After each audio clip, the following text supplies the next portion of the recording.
अस्सलाम वालेकुम। उम्मीद है कि आप सब खैरियत से होंगे। आज हम फिर से ही सिंपल नर्सिंग लेक्चर सीरीज को वेलकम करेंगे। और जैसे आपको पता है कि हमने रेस्पिरेटरी सिस्टम का फिजियोलॉजी एंड एनाटॉमी कंप्लीट कर चुके हैं और आगे मूव करते हैं उनकी डिसऑर्डर के साथ। और फर्स्ट ऑफ ऑल हम शुरू करते हैं with disorders of lower respiratory tract infection. इसमें सबसे फर्स्ट जो टॉपिक आ रहा है वो है अस्थमा। ठीक है भाई, एस्थमा के साथ ये टॉपिक और ये लेक्चर आपके सामने हाजिर हैं।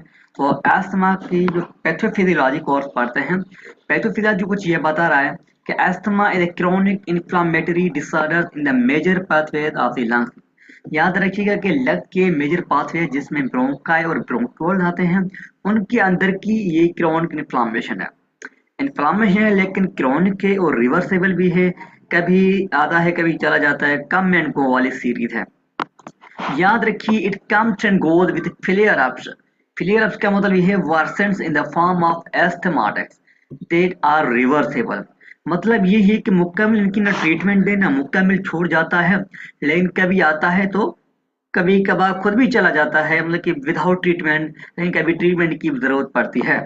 याद रखना कि मेमोरी ट्रिक के साथ ऐसे है एस्थमा ऐसे acute attack that come and go. अब मसला यह है इनको कैसे हम याद रखें कि भाई इन्फ्लामेशन हो जाती है, इधर रिजल्ट स्वेलिंग हो जाती है। स्वेलिंग हो पाएगा तो ब्रोंक्यूल्स और ब्रोंकाई जो ट्यूब्स हैं वो ब्लॉक हो जाएंगे।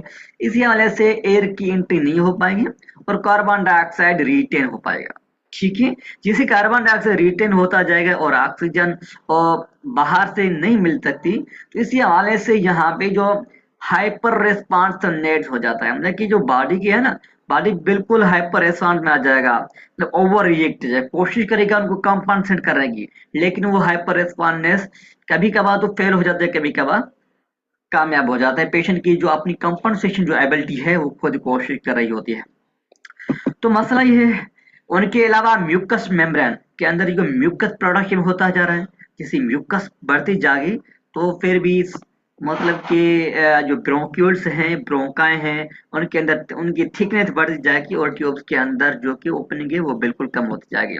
ड्यूरिंग एस्थमा अटैक टू की थिंग्स हैपन, ब्रोंको कंस्ट्रक्शन हो जाएगी और वेट म्यूकस फील्ड। जाहिर सी बात है भाई ब्रोंको कंस्ट्रक्शन होगी ही, क्योंकि इन्फ्लामेशन है तो इन्फ्लामेशन में स्वेलिंग आ जाती है। ब्रोंका है puff up with inflammation and get. Puff up का मतलब ये है कि swelling and get very tight, और वो टाइट बिल्कुल हार्ड नमा हो जाएगा। उनके वाला जैसे म्यूकस मेम्ब्रेन म्यूकस सीक्रेट करेगा, excessive mucus production from goblet cells that line the respiratory tract. तो ये दो चीज हैं जो कि रेस्पिरेटरी सिस्टम के अंदर एस्थमा को सीवियर करते हैं या एक्सरबेट करते हैं। पीरियडिटी क्या चीज है? अगर ऐसा पेशेंट आपके सामने आ जाए तो आप किस चीज को पीरियडिटी करेंगे? Since the respiratory tract is so constricted that oxygen can not get in, इतने हद तक ये कंस्ट्रिक्ट है, नैरो हो चुका है कि ऑक्सीजन नहीं आ रहा है और कार्बन डाइऑक्साइड बाहर नहीं निकल रहा, resulting in air trapping and making it hard to exhale. इतना मुश्किल हो रहा है कि वो एक्सहेल नहीं हो रहा, carbon dioxide is inside the lungs. Okay, sign symptom क्या है इस पेशेंट में, आपको क्या चीज देखने में आ जाएगा और वो आपको क्या चीज बताएंगे। साइन सिम्टम के लिए आप ये निमोनिक्स याद कीजिए, एस्थमा को एस्थमा के नाम पर। अब ए से मुराद है एक्सेसरी मसल यूज। जैसे कोई पेशेंट आपके सामने एस्थमा के साथ आएगा तो वो during respiration accessory muscles use करेगा, जैसे कि स्टेर्निकुलॉइड मसल्स जो है ये एक्सेसरी है और ये इस्तेमाल करेगा। क्रिटिकल साइन क्या हो सकता है? Paradoxical breathing. जब पैराडॉक्सिकल ब्रीथिंग कि जब ये टर्मिनोलॉजी आती है तो याद रखना कि ड्यूरिंग इंस्पिरेशन जो चेस्ट है वो इनवर्ड होता जाता है। ठीक है, inward movement of chest during inspiration is paradoxical breathing. ऐसे मुराद है shortness of breathing and dyspnea, singular dyspnea critical sign. और याद रखिएगा टी से मुराद है टाइट चेस्टनेस एंड टेकिमिना। दो टर्मिनोलॉजी एस्थमा के लिए याद रखिएगा, chest tightness and hyper responsiveness. ठीक है, आई से मुराद ये हाई हाई पिच्ड व्हीजिंग, और व्हीजिंग की कुछ कैरेक्टरिस्टिक ये हैं वो म्यूजिकल होंगे और सीटी निमा होंगे। तो इस चीज से ही हम पहचान लेते हैं कि भाई हाई पिच्ड व्हीजिंग। एम से मुराद ये है मिनिमल डिमिनिश्ड ब्रीथ साउंड। जैसे उनके पेशेंट के अंदर जो कि नॉर्मल लंग ब्रीथ साउंड होते हैं वो या तो नहीं होंगे, अगर होंगे तो डिमिनिश्ड होंगे। और एस्थमा लास्ट एस से मुराद है 3S, इट मींस एक्सीडोस भी हो सकता है क्योंकि कार्बन डाइऑक्साइड इरिटेशन हो रही है। और एयर ट्रैपिंग मींस एयर जो है बाहर एक्सहेल नहीं हो रहा। ठीक है, एब्सेंट ब्रीथ साउंड में कभी कभार ये भी हो सकता है कि भाई ब्रीथ साउंड आपको नहीं भी मिलेंगे। याद रखिएगा ऐसे एसिड बैलेंस इम्बैलेंस हो जाएगा, कहीं भी रेस्पिरेटरी सिस्टम का प्रॉब्लम हो या मेटाबॉलिक सिस्टम का प्रॉब्लम हो तो हम एबीजी को हमेशा के लिए याद रखेंगे। अच्छा, याद रखें कि इस पेशेंट में इस डिजीज में पेशेंट कुछ कोशिश करेगा कि उनको कंपनसेट करे। शुरू में तो वो हाइपर वेंटिलेट करेगा ताकि कार्बन डाइऑक्साइड बाहर निकाल सके और ऑक्सीजन को बाहर लेके आए। लेकिन इन केस वो हाइपर वेंटिलेट कर रहा है तो कार्बन डाइऑक्साइड को बाहर निकालने की कोशिश कर रहा है, जिससे कार्बन डाइऑक्साइड बाहर निकलेगा तो अल्कलॉस वाली कंडीशन होती जाएगी। ठीक है, तो शुरू में अर्ली स्टेज में अल्कोलोसिस होगा क्योंकि हाइपर वेंटिलेशन है। लेकिन लेट स्टेज में क्या होता है कि भाई लेट स्टेज में जैसे ही ये एस्थमा बढ़ता जा रहा है, मतलब आउट ऑफ कंट्रोल हो रहा है, किसी भी तरह से ये रिकवर नहीं हो रहा, तो वो हाइपो वेंटिलेशन की तरफ जाएगा। हाइपो वेंटिलेशन करेगा तो कार्बन डाइऑक्साइड बाहर नहीं निकलेगा, कार्बन डाइऑक्साइड रिटेन हो गए। अगर कार्बन डाइऑक्साइड रिटेन होता जाता है तो ये एक्सीडोसिस वाली कंडीशन में हो सकता है। Critical complication in case asthma को ट्रीटमेंट करेंगे, अगर वो ट्रीट नहीं हो सकता तो क्या क्या कॉम्प्लिकेशंस काज कर सकता है। सबसे पहले तो कार्बन डाइऑक्साइड रिटेन कर सकता है, जैसे कार्बन डाइऑक्साइड रिटेन करेगा तो याद रखिएगा कि भाई मैं रेस्पिरेटरी एक्सीडोस वाली कंडीशन हो सकती है। दूसरी यहाँ पे एक अच्छी बात लिखी हुई है कि हाइपोक्सिक कंडीशन, ऑक्सीजन जो है वो लेस देन 80 नजर दिखाई देगा। इन केस अगर हाइपोक्सी वाली कंडीशन है जिससे ऑक्सीजन कमी होगी, मतलब कि ऑक्सीजन कम हो रही है, तो मेंटल स्टेटस चेंज होगी, मतलब कि एजिटेशन, रेस्टलेसनेस, ड्राउजीनेस, पेशेंट खुद परेशान होगा और वो बेचैनी वाली हालत में होगा, नर्वस होगा।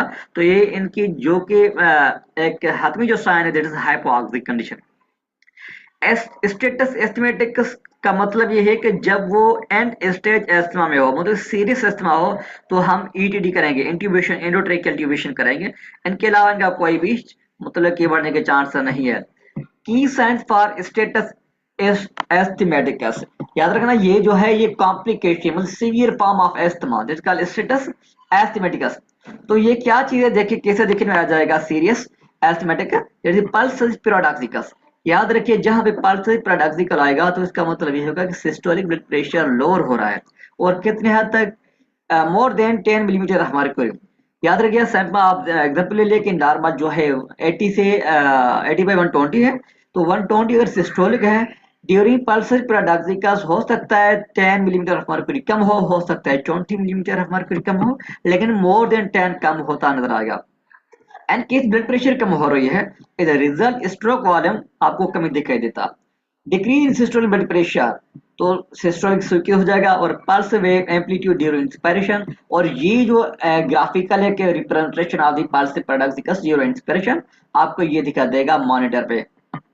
उनके अलावा की पैथो है, पैथो ये increase negative pressure within the lung puts a lot of added pressure on the left ventricle. जैसे आपको पता है कि नॉर्मली ह्यूमन बॉडी जो है वो नेगेटिव एयर वे प्रेशर यूज करता है, और जब कोई पेशेंट वेंट पे होता है तो पॉजिटिव एयर वे प्रेशर होता है। लेकिन यहाँ पर increase negative pressure with in the lungs, lungs के अंदर जैसे ही नेगेटिव प्रेशर इंक्रीज हो रहा है तो इनका इम्पैक्ट लेफ्ट वेंट्रिकल पे पड़ेगा, जिससे लेफ्ट वेंट्रिकल पे पड़ेगा making difficult for the heart to pump oxygen. तो हार्ट के लिए तो मुश्किल हो पाएगा कि ऑक्सीजनेटेड जो ब्लड को सप्लाई करे। तो ये है पैथोफिजियोलॉजी एंड कॉम्प्लिकेशन पल्स पैराडॉक्सिकस। जो कि नेक्स्ट जो हमारा होगा एस्टिमेट वो होगा पैथोफिजियोलॉजी या पल्मोनरी फंक्शन टेस्ट। ये भी एक वाइटल टेस्ट है आपके लिए और आपके स्किल्स के लिए बहुत ही अच्छा है। लेकिन आज का जो हमारा टॉपिक था वो introduction the asthma and sign symptom. Further जो हमारा होगा वो फार्माकोलॉजी पे होगा और पीएफटी के पे होगा। ये इस लेक्चर को यहीं पे एंड करते हैं। इस रिलेटेड कोई सवाल हो तो आप कमेंट कर सकते हैं। Thank you very much.